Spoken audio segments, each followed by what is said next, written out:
Hello everyone. So ये एक important session रहेगा where I will tell you like how I cracked UPSC prelims examination. Okay, so be with me for next 15 to 20 minutes so that I can share my journey with you and I hope it will be beneficial for all of you. So I have come up with some 6-7 points जो कि मैंने अपने preparation के tenure में वो follow किया था जिसके through I got this thing like I was able to clear prelims.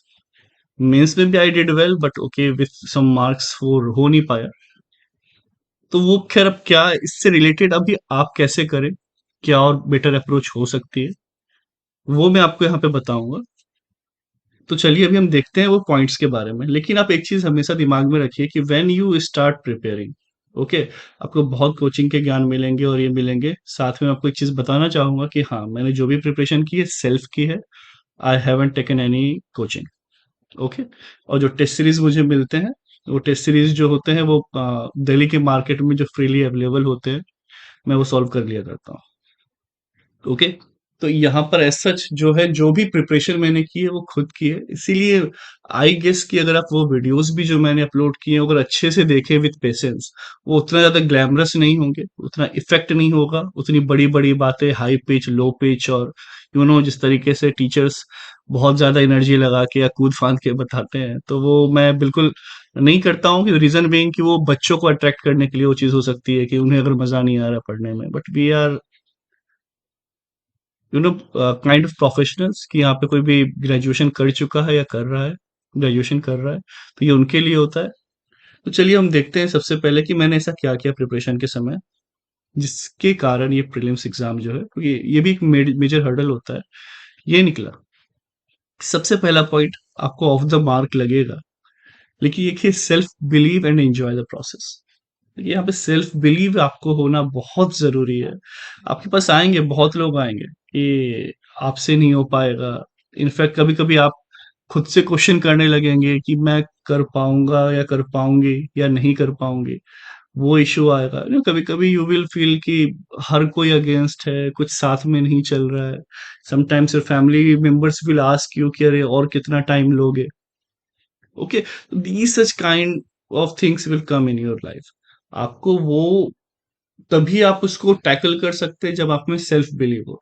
Motivation के जो वीडियोस होते हैं, ठीक है, ये जो मोटिवेशन के वीडियोस होते हैं ये ज्यादा काम नहीं आते, क्योंकि अब वो आपको एक दिन एक घंटे या कुछ मिनट के लिए मोटिवेट कर सकते हैं, लेकिन ये आपको कंटिन्यू जो है मोटिवेट नहीं करेंगे। ओके, तो ये सबसे इंपॉर्टेंट चीज है सेल्फ बिलीव।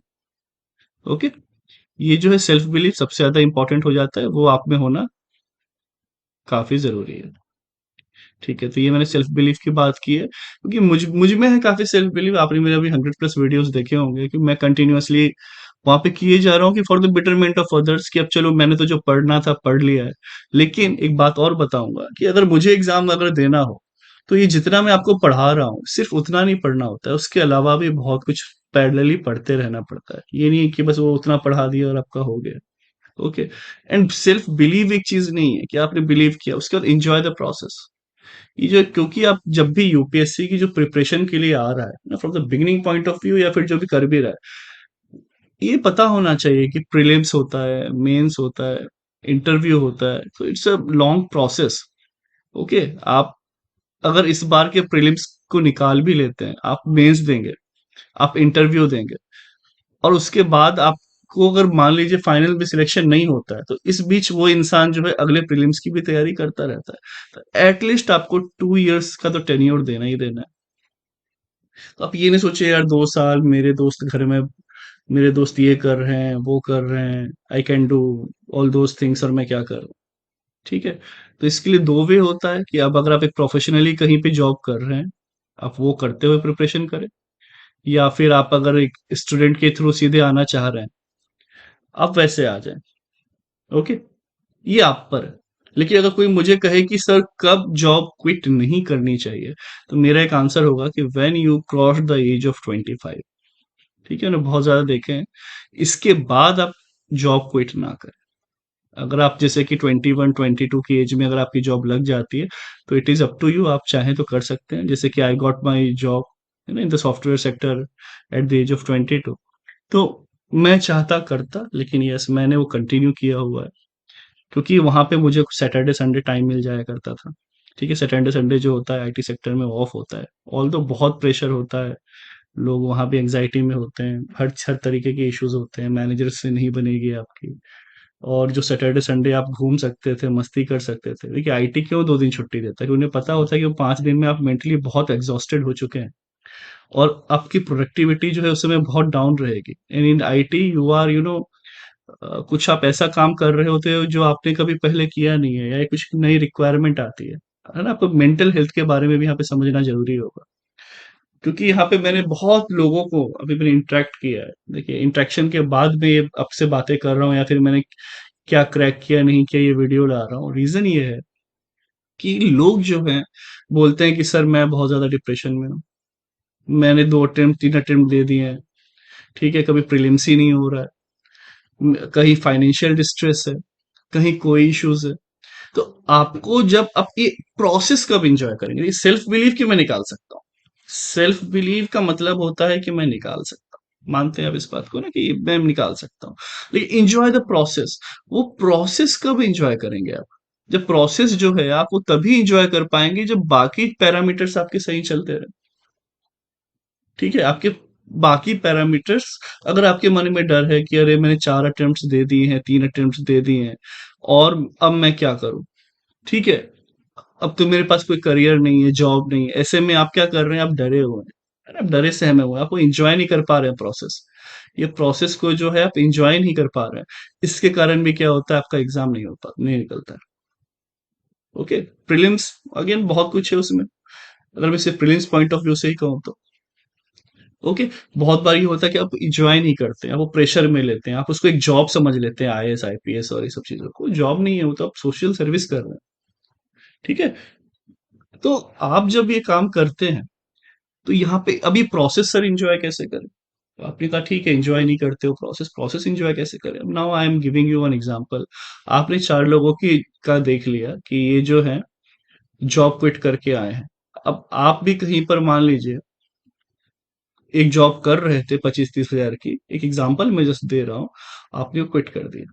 कि बाकी लोग भी जो है AIR 1 AIR 2 जो है वो भी अक्षर जैन और बाकी भी जो है तनिष्क कटारिया, या फिर इन्होंने जॉब जो कर रहे थे वो हाई पैकेज छोड़ के बैठे हुए हैं। ओके, हाई पैकेज छोड़ के बैठे हुए हैं नाउ। अब तो हमें भी करना चाहिए, हम तो इतना ही कमा रहे हैं, क्या सोचना है। अब देखिए जब वो हाई पैकेज छोड़ के बैठे हैं, मैं कोई एग्जांपल दे देता हूँ नॉर्मल सा, किसी के अगेंस्ट नहीं, सही नहीं है। अगर मान लीजिए उन्हें 2 साल काम किया था, वो 2 साल में कम से कम 20 लाख रुपए सेव करके अकाउंट में रखे हुए होंगे, now he came for the preparation. ठीक है, दिल्ली में अगर रहने का भी 1 साल का मैं खर्चा मान लो 4 से 5 लाख, 5 लाख कोचिंग के साथ, एक एवरेज में पकड़ रहा हूँ, मिनिमम है, इससे ज्यादा ही लगता है। कोचिंग 3 लाख के आसपास कोचिंग हो जाती है, रहना आपका 2 लाख में तो होगा नहीं, लेकिन फिर भी अगर आप मान लीजिए कम में रह रहे हैं, तो 5 लाख के आसपास से आपका खर्चा होता है दिल्ली में रहने का। ठीक है, कोचिंग के साथ साथ। तो ये इनके पास तो ऑलरेडी बफर है। अब आपने क्या किया, कोई इंसान जो है 20-22 हजार कमा रहा है, ठीक है, फैमिली की भी फाइनेंशियल कंडीशंस ठीक है नहीं, आप आ गए यहाँ पे, आप 1 साल तो अवॉइड कर सकते हैं, जब नहीं हुआ 2 साल कर सकते हैं, उसके बाद से आप पे प्रेशर आने लगेगा, आप ये प्रोसेस एंजॉय नहीं कर पाएंगे। ठीक है, आप ये प्रोसेस एंजॉय नहीं कर पाएंगे। तो ये चीज आपको हमेशा सोच के रखनी है, चाहे लड़का हो चाहे लड़की हो, कि हमें ये प्रोसेस एंजॉय करने के लिए क्या करना होगा। मैं अपना आपको एग्जांपल बताता हूँ। देखिए आई एम वर्किंग, यस, जैसे मैं आपको बोल रहा हूँ कि इतने ये होते हैं। अब जब मैं वर्क कर रहा हूँ तो मुझे भी ऑफर्स हैं, ठीक है, यूएस से, यूरोप से, जापान से, कि वहां पे मैं चले जाऊँ, इन्हें डॉलर्स में कमाऊँ। बट मैं वहां नहीं गया। Okay, I am telling you, मैं वहां नहीं गया, बट मैंने ये जॉब भी नहीं छोड़ी। द थिंग इज कि मेरी जॉब से मेरे घर वालों को सेटिस्फेक्शन है, कि ठीक है यार, he is doing his job, he is independent. ठीक है, कम कमाना ज्यादा कमाना तो बात की बात होती है। क्लियर? तो अब क्या हो रहा है कि उनके एंड से तो फ्री हो ना, सोसाइटी तो उन्हें कुछ नहीं बोल रही है ना। एक बात होती है again, when you turn the age 25 मैं उसकी बात कर रहा हूँ। आप 21-22 में आप ग्रेजुएशन से स्टार्ट कर रहे हैं, आप 1-2 अटेम्प्ट देख के देना चाह रहे हैं, again it will give you many experience. तो वो उसकी मैं बात नहीं कर रहा हूँ, but when you turn 25-26 above, वो जो एक जोन में जब आप आ जाते हैं, तो एक वो कंसर्न होता है कि क्या 3-4 साल से तैयारी किए जा रहा है। और आपको खुद बुरा फील होने लगता है। मैंने तो खुद लोगों को देखा, उनको सेल्फ बिलीव ही नहीं है यार, बाकी लोग गाड़ी में घूम रहे हैं, उनकी जिंदगी है मस्त, चल उनकी लाइफ चल रही है, और हम यहाँ पे क्या कर रहे हैं। ठीक है, तो ये सेल्फ बिलीव तो ठीक है, साथ में एंजॉय द प्रोसेस। प्रोसेस के लिए मैंने कहा, आपके लाइफ में जो भी हर्डल्स हैं, अगर आप मान लीजिए currently you are in toxic relationship, ठीक है, मैं इसलिए बात कर रहा हूँ क्योंकि इस पे अभी इम्पैक्ट पड़ता है। अगर आप ऐसे कोई रिलेशनशिप में हैं जो कि आपको लग रहा है कि यार इट इज हैम्परिंग मी, कि आइदर इट्स अ गर्ल और बॉय, तो आप क्या वो प्रोसेस को सिविल सर्विस के एंजॉय कर पाएंगे? You are mentally somewhere else. ठीक है, तो you need to sort it out. Otherwise बोल दे कि यार देखो, if we are made for each other, आप पूरी जिंदगी भर हमारे साथ रहोगे, 2 4 महीने 1 साल नहीं बात की फर्क नहीं पड़ता। और अगर तुम मेरे साथ रहोगे, अगर नहीं रहना है, तो 2 4 6 महीने 1 साल मैंने आपकी पे इन्वेस्ट किया, इमोशनली या टाइम इन्वेस्ट किया, तो भी कोई फायदा नहीं। नहीं रहना तो भी नहीं रहोगी 1 साल देने के बाद भी। तो ये आप पर है। इट डजेंट मीन कि आपको ये बहुत गलत बोला गया है कि आपको 14 घंटे रूम में रह के पढ़ना है, आपको ये करना है, आपको दोस्तों से छूट जाना है। नहीं, आपको प्रोसेस एंजॉय करनी है। ये कोई समझाता नहीं है कि एंजॉय द प्रोसेस, आपको प्रोसेस को एंजॉय करना है। वो कैसे होगा? जब आप मेंटली रिलैक्स होंगे, आप फाइनेंशियली रिलैक्स होंगे कि घर वालों को क्या जरूरत है क्या नहीं है, आप मेंटली रिलैक्स होंगे। आप जब चीजों को जब समझ जाएंगे किस एज पे क्या हमें कर लेना चाहिए। अब अगर मान लो कि आप वो कर रहे हो प्रिपरेशन, 22 23 24 25 नहीं हुआ है, if you get a job eight 25, आप उसके लिए भी कुछ एक स्किल्स पॉलिश करते रहो। फिर घर वालों को बिलीव होगा, अच्छा यार ये मतलब खुद समझदार है। ठीक है, ये जो है हमारा जो बेटा बेटी बच्चा जो है वो खुद समझदार है, कि he knows, he she knows कि किस स्टेज पे क्या करना है। है ना, कि if he or she can plan his or her own life, then definitely he or she can plan well for the district, for the nation. Okay, तो आपको इस वे में जाना है कि you have to first of all plan your life, plan your each and everything, and यही एक प्रोसेस है।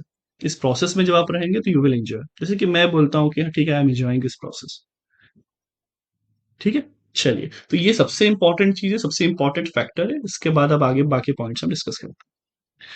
देखिए, ये एक बहुत इंपॉर्टेंट चीज हो जाती है कि आप बुक जो है उसका लिस्ट बनाए। अब जो इसकी जो बुक है आपका, हर सब्जेक्ट का आप प्लीज इसका एक लिस्ट बना ले। अगर आप मुझे कहेंगे तो ठीक है, वो मैं भी आपके लिए एक लिस्ट लेके आ जाऊंगा। बट अगर आपके पास है, वो बनाए, और उस लिस्ट को आप n number of times revise करें। N number of times I am saying spectrum, आप पढ़े 5 10 बार पढ़े, आप नए नए चीजों के पीछे ना भागे। ठीक है, जो भी अगर आप पढ़ रहे हैं उसे आप बार बार पढ़ें। इफ यू आर सेइंग कि ओके मैं भी लक्ष्मीकांत ही पढ़ूंगा, क्योंकि इसके अलावा भी बहुत सारी बुक्स होती हैं, तो वो उसे आप बार बार पढ़ें। एंड सबसे बड़ा ब्लंडर क्या होता है इसमें भी? सर हमने बहुत पढ़ा है, मैंने तो 15 बार की किताबें पढ़ी है, मैंने 8 बार पढ़ा है, मैंने 7, है ना, तब भी सर प्रीलिम्स नहीं निकला, तब भी सर मैं मेंस नहीं कर पाया सर। है ना, ये बहुत बार आता है। अब इसका रीजन मैं आपको बताता हूँ। पहला होता है कि हम अंडर एस्टिमेट करते हैं टेस्ट सीरीज का। अब अंडर एस्टिमेट का मैं मतलब आपको समझाना चाहूंगा कि मैंने आपके लिए इतनी प्यारी विजन आया टेस्ट सीरीज लाई है, आई बिलीव वो बहुत सही है। ओके, और मैं जैसा भी एक्सप्लेन कर देता हूँ आपको, जैसे कि मंथली मैगजीन हो सकता है बहुत टॉप क्लास नहीं होता है, but again you all can understand. आपके पास एक विजुअलाइजेशन आ गया, जो जिस तरीके से मैं इमेजिन कर रहा हूँ आपको, वो मैंने मान लीजिए ये भी दिखा दिया है करंट अफेयर्स की। अच्छा, ये नोट्स आपको पीडीएफ भी दे दिया, तो यार you have a 3 layer of protection कि आप वहां से पढ़ सके। सेम टेस्ट सीरीज में। अब लोग क्या करते हैं, मैं बताता हूँ, कि टेस्ट सीरीज को सीरियसली नहीं लेते। और जब आप वो टेस्ट सीरीज, जब मैं आपको ये वर्ड बोलता हूँ revise n number of times books को, हर किसी ने बोला होगा, हर टॉपर्स ने बोला होगा आप रिवाइज करें। ठीक है, एक सेट बनाएं, ज्यादा इसके पीछे ना भागें। लेकिन आप खुद से पूछिए, क्या आप जो टेस्ट सीरीज, 200 में 200 नंबर तो सर किसी के नहीं आते। जैसे विजन की टेस्ट सीरीज है, 200 में तो किसी को 2 सही हो रहा है, 5 में 3 सही हो रहा है। क्या आप वो टेस्ट सीरीज डबल से उठाते हैं? क्या आप वो टेस्ट सीरीज ट्रिपल से उठाते हैं? आपको ट्रिपल क्यों बोल रहा हूँ मैं? क्योंकि देखिए, हर बार अब बोल दिया जाता है कि उसका सॉल्यूशन पढ़ लें, सॉल्यूशन देख लें, सॉल्यूशन के देखिए, फिर उसके बाद आगे बढ़ जाए। लेकिन आप सॉल्यूशन आपने देखा पढ़ा, बट आप 1 महीने बाद वापस आ रहे हैं उस टेस्ट सीरीज पे, जब आप सॉल्व कर रहे हैं, तब क्या उस पर 150 नंबर आ रहे हैं? डबल से सॉल्विंग सेम नहीं आते, नहीं आते हैं, क्योंकि मैं खुद करके देखा है नहीं सब चीजें। तो उसके लिए ये चीज है कि आपको रिवाइज तो आप बुक भी कर रहे हैं, वो टेस्ट सीरीज भी उठाइए। देखिए, टेस्ट सीरीज ऐसा नहीं है कि दो चार होती है, लगभग 25-30 टेस्ट सीरीज होती है ना। कोई भी एक कोचिंग सेंटर की अगर हमने पकड़ ली, कम से कम से 2 से 3 बार सॉल्व तो करिए। तब आपको समझ में आएगा कि हाँ, चीजें ठीक चल रही हैं। या मुझे ग्रुप में डालना पड़ता है कि यार कर लो, फिर पूछता हूँ कितने मार्क्स आए। तो दैट इज मतलब मेरी तो प्रिपरेशन, अगर मैं वैसे उस एंगल से देखूं तो ऐसे ही ठीक ठाक चल रही है। ओके। लेकिन इफ आई एम थिंकिंग कि आपको इस तरीके से जाना चाहिए, तो जरूरी है, क्योंकि मैंने यहाँ पे एक्सपीरियंस किया, उसी के हिसाब से मैं आपको अभी चीजें पढ़ा रहा हूँ। अच्छा, सीसेट अभी स्टार्ट कर दें। ओके। तो ये आप लिस्ट बनाएं प्लीज, उसे रिवाइज करें number of times. N number आपको कुछ लगता है कि नहीं, जैसे मैंने मॉडर्न हिस्ट्री पढ़ाई है, वो जिस तरीके से आप भी पढ़ सकते हैं, मैंने भी पढ़ा है, आप एक बार देख प्ले लिस्ट में सुन के देखिए, अगर आपको मजा आ रहा है या कुछ ज्यादा रिटेन कर पा रहे हैं, मैं इस तरीके से मैं सारे करवा दूंगा। कि ऑब्वियस सी बात है कि you if you have to crack the exam, तो सब कुछ पढ़ना ही पड़ेगा। तो ऑब्वियसली मैंने पढ़ा है। तो अगर आप कहें कि यानी आपका समझ में आ रहा है, तो मैं वो हर एक चीज कर दूंगा। लेकिन मेरा ये बस यही रिक्वेस्ट है कि आप बार बार करें। तो यहाँ आलस नहीं कि ये सर वो अच्छा पढ़ा रहे हैं, वो सर वो अच्छा पढ़ा रहे हैं। आप एनसीईआरटी लें, आप एनसीईआरटी से पढ़ें, आप हर एक चीज करें। आप एनआईओएस की वेबसाइट है, वहां से जाके चीजें ले लें। तो ये करना आपको बहुत ज्यादा जरूरी है कि आपको ये रिवाइज बार बार करना पड़ेगा, चाहे वो टेस्ट सीरीज ही क्यों ना। बहुत सारे लोग, पता है, मैं बार बार बोलता हूँ कमेंट करें कमेंट सेक्शन में मार्क्स, शर्म के मारे नहीं करते हैं। आई एम टेलिंग यू कि जब मैं शुरू में था, नेगेटिव मार्किंग होती है। आप बोल रहे हो कि सर 10 में कितने आए, 2 4, मेरे तो -2 आ रहे हैं, -1 आ रहे हैं, मैं क्या बताऊं, अभी क्या कमेंट करूं। मैं आई एम टेलिंग यू, जब मुझसे कोई पूछता था ना कितने आए, तो आई वाज लाइक, नहीं 200 नंबर का है, मेरे 12 नंबर है। कोई शर्म नहीं थी। सबको लगता था ये क्या करेगा, 12 नंबर है। फिर क्या, अगली बार 25 नंबर है। अब उनको तो समझ नहीं आ रहा है 12 25 क्या होता है, बट फॉर मी इट्स 100% का उछाल है ना। 12 से कहा 24 प्लस चला गया मैं। तो यही करते करते तो आप आगे बढ़ोगे। तो आपके जो मार्क्स आते, क्या सर -1 आए, आने दो। आपने अटेम्प्ट किया है ना। अब आप उसको ठीक करोगे, फिर री अटेम्प्ट करोगे, आ जाएंगे आपके। सेकेंड या थर्ड अटेम्प्ट में आपके फिर आने लगेंगे वो मार्क्स। अटेम्प्ट करो प्लीज। ओके। चलिए, अगला जो पॉइंट है जो मैंने किया है वहां पे, कि नैरो किया है ऑप्शनल सब्जेक्ट्स को, 3 से 4 सब्जेक्ट। अब आपको ये लगेगा कि ऑप्शनल तो एक ही चूज करना है, अब ये ऐसा क्यों कर रहे हैं सर, 3 से 4 सब्जेक्ट में उसे पहले आप नैरो करो। देखिए, लिस्ट जब आपको आती है तो आपके पास 25-30 ऑप्शनल्स होते हैं, समझ ही नहीं आता कौन सा पिक करें। मैं अपने सिनेरियो से आपको लेके चलूंगा यहाँ पर। अब यहाँ पे आप, जैसे मैंने बात की आपका एकेडमिक, अब एकेडमिक कोई बोल रहा है, अब पबैड ले लो, कोई कह रहा है पीएसआईआर ले लो, कोई कह रहा है ज्योग्राफी ले लो, कोई हिस्ट्री ले लो। अब सब अपना अपना बोल रहे हैं। थोड़ा थोड़ा तो हर चीज का पढ़ा हुआ है, लेकिन अब हर तो नहीं ले सकते ना, तो आपको सोचना पड़ेगा। तो पहला आपका एकेडमिक बैकग्राउंड, अगर आप उससे जंप आ रहा है, देखिए, all the I am working in software field, but मैं इंजीनियर मैकेनिकल, है ना, जैसे अब हर कोई, अब कुछ सर्टेन इश्यूज थे जिसके कारण मुझे यहाँ पे जाना पड़ा। ओके। आ, है हल्का सा, मतलब आंखों में स्लाइट सा इशू था, जिसमें बोला कि मैकेनिकल में आपका you you won't able to work. तो यहाँ पर फिर मैं यहाँ पे आया, जैसे कि, और फिर मैं सॉफ्टवेयर में आ गया। लेकिन उस समय मैं मैकेनिकल का ऑब्वियसली मैंने पढ़ा था, बल्कि मैंने ये मैकेनिकल क्यों छोड़ा, now I am giving you the example कि हाँ, ऑब्वियस ये बात है कि एक तो आप जो वर्क कर रहे हो, अगेन वो उससे कोई ज्यादा रिलेट नहीं कर रहा है इन सॉफ्टवेयर।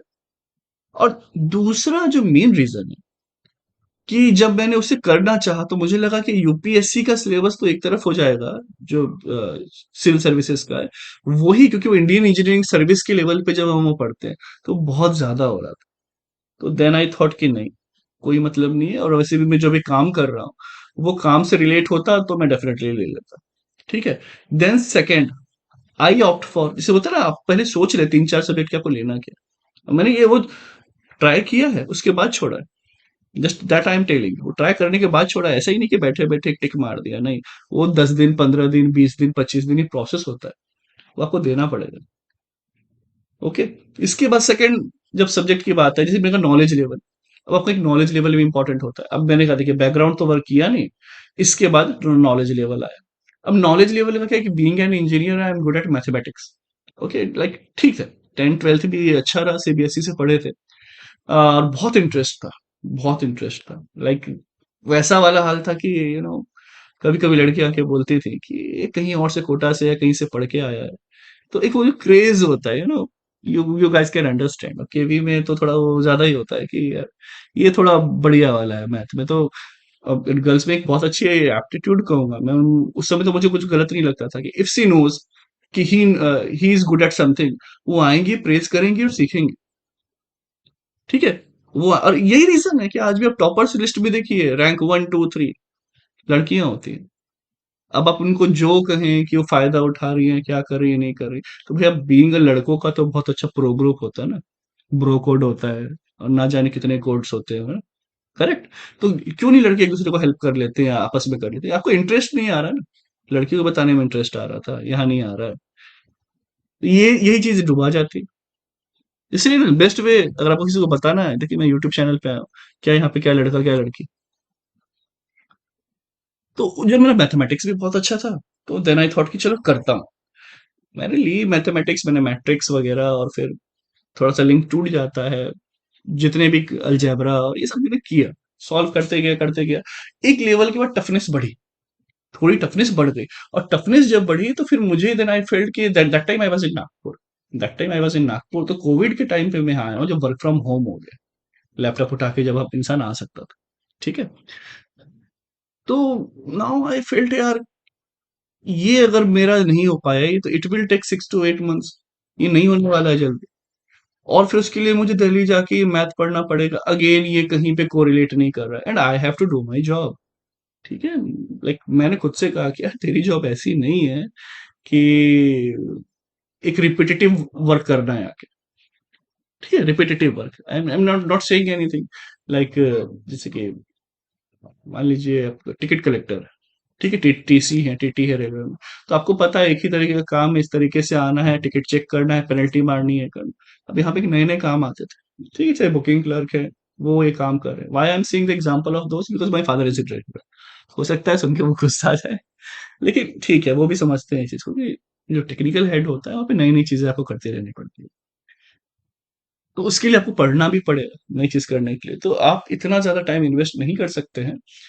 और जब 15 20 दिन मैंने दिया इसको, इसके बाद फिर मुझे समझ में आया कि नहीं, ठीक है, मैथमेटिक्स नहीं हो पाएगा, क्योंकि अलग ही है ना पॉलिटी, और इधर कोई ओवरलैप भी नहीं है सब्जेक्ट।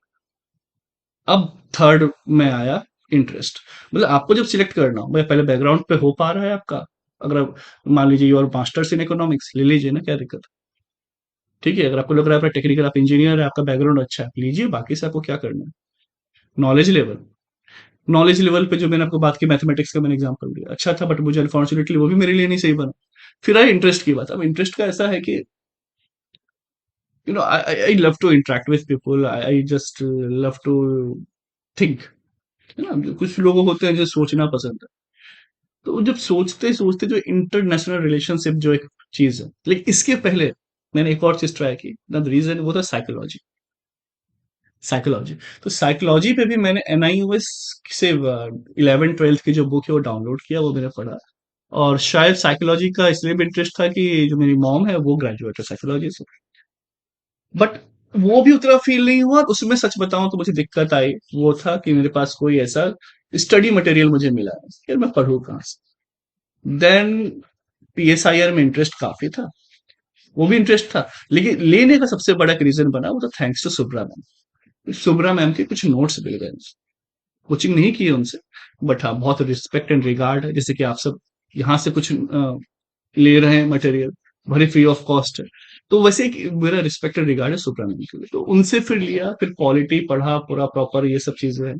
थोड़ा बहुत आप इसमें देख सकते हैं प्ले लिस्ट में जाके, आई हैव डन। तो मेरा ये कि अब डिमांड वाली बात है, आप सबकी जिस चीज में डिमांड ज्यादा होगी वो मैं पहले करवा दूंगा। अब सोचिए, बैकग्राउंड वर्क नहीं किया, नॉलेज लेवल वर्क नहीं किया, इंटरेस्ट, इंटरेस्ट में भी फिर उसके बाद एक ये आया कि नोट्स आसानी से मिले। ओके।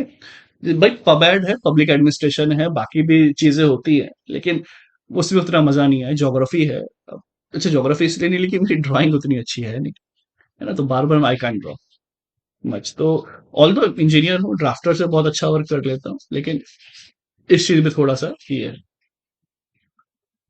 तो यहाँ आपको समझ में आएगा इस तरह का ऑप्शनल, क्योंकि जब आप शुरुआत कर रहे हैं, बहुत बार तो लोग 2 3 अटेम्प्ट देने के बाद ऑप्शनल चेंज करते हैं, 4 अटेम्प्ट देने के बाद चेंज करते हैं, आखिरी अटेम्प्ट में चेंज कर देता है। तो ये चीज समझनी है, जब मतलब 15 20 दिन दिया, 1 महीना दिया, एक्चुअली दिया है, तब जाके इस कंक्लूजन पे हूँ कि हाँ SPSIR इज माई ऑप्शनल, और वो मैं इस तरीके से पढ़ा कि मैं पढ़ा भी सकता हूँ। ठीक है, तो ये एक बड़ी बात हो जाती है कि पढ़ भी ऐसे रहा कि पढ़ा भी सकते हैं। और पढ़ाना मेरा इंटरेस्ट था। लाइक जब मैं इंजीनियरिंग में था तो इंजीनियर जूनियर्स को पढ़ा रहा था, आज यहाँ आया हूँ प्रिपरेशन के साथ साथ आपको करवा रहा हूँ, और मेरा मतलब कोई ऐसा बहुत ही मोटिव नहीं रहता कि लाइफ तो मेरी ठीक चल ही रही है ना, तो कुछ अच्छा करूँ, कुछ अच्छा करूँ जिसके लिए यहाँ पे मैं आप सबके साथ आया हूँ। चलिए अब अगला पॉइंट देखते हैं, क्योंकि कभी ज्यादा ज्ञान की बातें हो जाती हैं। अब देखिए, वही जो मेरे को look up topper interviews and take advice to formulate your preparation strategy. Definitely, जैसे कि मैंने भी अपने बताया स्ट्रेटजी, अब बाकी लोगों की देखिए ना, one size not fit for all. Correct. इसीलिए तो प्लानिंग कमीशन रिप्लेस हुआ है, नीति आयोग आया है, इजंट इट। वो तो वो उसमें लेते थे, तो यहाँ भी सेम चीज है कि जो भी जरूरी नहीं है वो बोल रहे हैं आपको फिट ही होगा, लेकिन आपको एक फॉर्मुलेट करने में हेल्प मिलेगी कि how I can formulate my way of preparation, okay, by looking at someone who already have cracked, और preparing in that particular direction. ठीक है। चलिए, इसके बाद जो है, ये बहुत इंपॉर्टेंट है कि आपको खुद को जो है फैमिलियराइज करना your self with the kind of questions asked in previous year, इसलिए वो जो टेस्ट सीरीज बहुत इंपॉर्टेंट हो जाती है। ओके, तो वो प्रीवियस ईयर से ही रिलेटेड आते हैं, आप MCQ के वो बुक्स खरीद सकते हैं जिसमें प्रीवियस ईयर्स के क्वेश्चंस होते हैं, अरे गलत बहुत होते हैं आंसर जो दिए होते हैं उस समय, लेकिन आप वो खरीद सकते हैं कि कैसा पैटर्न है, क्या पूछ रहा है, और उसको फिर सिलेबस से आप कनेक्ट करें, कैसा सिलेबस है, किस तरीके से क्वेश्चंस पूछ रहे हैं। इसलिए मैं बार बार बोलता हूँ, जो मैं टेस्ट सीरीज करवा रहा हूँ या जो मैं करंट अफेयर्स करवा रहा हूँ, उसका रोल बहुत ज्यादा होता है। ठीक है। अब ये देखिए, अब CSET क्रैक नहीं हो पाता है, तो एटलीस्ट जो CSET पे मैंने करवाए हैं क्वेश्चंस, या जिस तरीके से मैंने पढ़ाया है, आप सबने काफी तारीफ की, थैंक यू, बट वो भी कहूंगा आप उसको दिले और फिर क्वेश्चंस ट्राई करें, वैसे बन रहे हैं कि नहीं बन रहा है, तब आपको वो चीज समझ में आएगी। ठीक है, और अभी से क्यों मैंने स्टार्ट किया है ये, अभी से इसलिए स्टार्ट किया है ताकि आगे दिक्कत ना हो। ओके। CSET अगर अभी आप कर लो तो आगे आपको इश्यू नहीं होता है, सही टाइम पे अगर आपने स्टार्ट कर दिया है तो। And make a study time table and follow it judicious. अब आपको टाइम टेबल तो बनाना होगा। अब अगेन, कितने घंटे कितने आवर्स, अगर आप ऐसा कुछ चाह रहे हैं कि मैं एक आपको बना के लाऊं कि ये जो वर्किंग है वो किस तरीके से वर्क करे, जो नहीं, क्योंकि देखिए मेरा जो वर्किंग आवर्स है वो है actually 9 AM to 7 PM, Monday to Friday. ठीक है, तो आप ऑलरेडी देख सकते हैं कि काफी लंबा एक वर्किंग आवर होता है, उस बीच में आपको पढ़ना है, चीजें करनी है, मेंस आंसर राइटिंग करना है, तो काफी वो चैलेंजिंग होता है। ठीक है, आप फिजिकली ड्रेन ज्यादा होते हैं। अब अगर सॉफ्टवेयर में है, जैसे कि हमें थोड़ा मेंटली ड्रेन भी हो जाता है। अब एक बेनिफिट ये होता है कि जो ऑलरेडी वो इशू नहीं होता कि ये मेरे पास जॉब नहीं है, वो वाली एग्जाइटी नहीं होती है। फिर इंटरव्यू में अगर आप पहुंचते हैं तो आपके पास एक चीज होती है कि yes, I have serve the nation from last so and so years, and I was earning dollars for the country, आप बोल सकते हैं बिकॉज, तो वो है, तो मैंने काफी कुछ किया है, एंड आई फाउंड कि I am settled in my life. So अगर आप, नॉर्मल से एक बात होती है, कह सकती है अगर मैं खुद सेटल्ड हूँ, मैं खुद की लाइफ चला सकता हूँ, देन आई थॉट कि अब अपना तो सेटल हो गए, तो अब लोगों के बारे में सोचो। पहले बोलते हैं ना, पहले अपना पेट भर लो फिर दूसरे का सोचना, काइंड ऑफ। तो पहले अगर आप ऑलरेडी स्टैब्लिश है, सब कुछ है, तो आप क्या कर सकते हैं, अब दूसरों के बारे में सोच सकते हैं। तो देन इसीलिए फिर मैं यहाँ पे आया, मैंने I have started this preparation, और उसके बाद जो भी फिर मैंने चीजें की। ठीक है, तो ये थोड़ा इंटरव्यू में भी काम आ जाता है, क्योंकि आपके पास एक एडिशनल एक्सपीरियंस होता है, बट ऐसा कुछ ये नहीं है कि वो सिर्फ उसी से पूछते हैं या फिर कुछ और दिक्कतें, ऐसा कुछ नहीं, लेकिन हाँ, एक बेनिफिट होता है, और आप अगेन जो मैंने आपको बोला, प्रोसेस आप इंजॉय कर पाते हैं। ठीक है। चलिए, तो यहाँ पे लगभग आपसे सब कुछ शेयर कर लिया है मैंने, वो जब चाहिए कि अगर टाइम टेबल रिलेटेड और बहुत सारे ऐसे और कोई क्वेरीज हो, या कुछ और एक्सपीरियंस में शेयर करो इन डेप्थ, तो आप बता सकते हैं, डेफिनेटली आई विल डू। कि कैसे यहाँ पे, जैसे कि दिल्ली में लाइब्रेरी में रह के कैसे पढ़ते हैं, ओके, मॉर्निंग टाइम पढ़ते हैं या नाइट में पढ़ रहे हैं, सबके अपने अपने स्केड्यूल होते हैं, तो which I love the most. आपको ये सब भी चीज़ें जाननी है तो definitely you can tell me, वो मैं डेफिनेटली आपके लिए ले आऊंगा। बट अगेन, ट्रैक से नहीं हटना है। ये जो हमारा टेस्ट सीरीज है, बोला ना, बार बार 2-3 बार प्लीज करिए उसे सॉल्व। आप री री आके लाइए कि सर इस बार मैं आया बिना देखे किया, ठीक है, बट इस बार मेरे 5 में 3 सही हो रहे हैं, 5 में 4 हो रहे हैं, सेकंड अटेम्प्ट दिया है, थर्ड अटेम्प्ट दिया है। आप वो अटेम्प्ट के हिसाब से आप मार्क्स देते हैं ना, लेकिन शर्माना नहीं है कि नेगेटिव आया क्या है। ठीक है, वो अटेम्प्ट मत दो, आप सेकंड अटेम्प्ट दो, थर्ड अटेम्प्ट दो, आप कुछ भी करो, है ना। You have to grow from 0 to 100। अब वो 100 में सिलेक्शन, तो वहां पे जो आपको ग्रो करना है, तो वो उसकी इंपॉर्टेंस होनी चाहिए। ठीक है, चलिए, थैंक यू वेरी मच, जय हिंद। मिलते हैं बाकी सेशंस में।